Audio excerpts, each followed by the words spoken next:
The Secret Door Net Book 1, The Quiet Door. Chapter 12, Building the Future. The next few weeks passed in a whirlwind of activity. Lina, May, and Violet dove headfirst into the process of expanding their project, transforming their message board and marketplace into something much larger. Their vision of a network where creators could build, solve, and collaborate on puzzles was starting to take shape, but the work was intense. Late one evening, the three women found themselves at the brew again, their laptops spread across the table, cups of coffee long forgotten as they immersed themselves in code and design mock-ups. "This framework is looking solid," Lina said, her eyes scanning the lines of code on her screen. "We've got the modular design sorted, and the sandbox for creators is almost ready." May leaned back in her chair, stretching her arms. "It's amazing how far we've come. A few weeks ago, we were chasing riddles, and now we're building an entire world." Violet grinned, scrolling through the latest designs for the marketplace. "I love the way this is coming together. It still has that mystery and challenge built into it, but now it feels like anyone can step in and create something." Lina nodded. "That was the goal. And we're keeping the secret doors, the layers of encryption, but we're making it accessible. Anyone can start at the surface, and if they want to dive deeper, they can." May sipped her coffee, still thoughtful.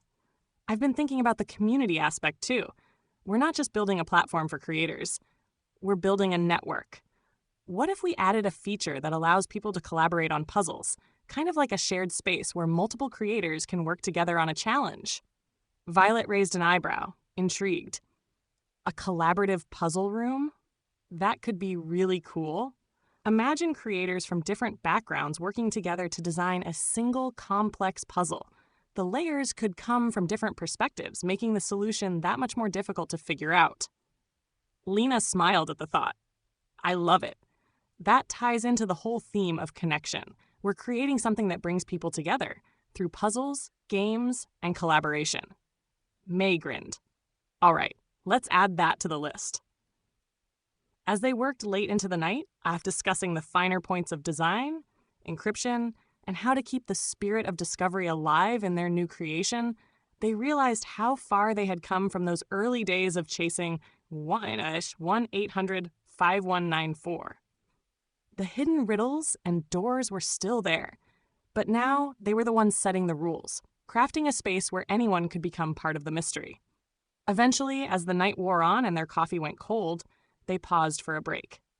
May stood up, stretching her legs and looking out the large window that overlooked the quiet street. "Do you think he's still watching us?"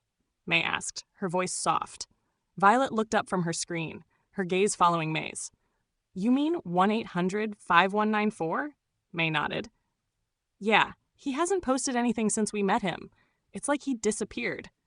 Lina leaned back, considering the question. "I think he's still around. He's probably watching this, waiting to see what we do with what he started. But maybe this part of the game isn't his anymore. It's ours." Violet smiled. "I like that. We've taken the reins now."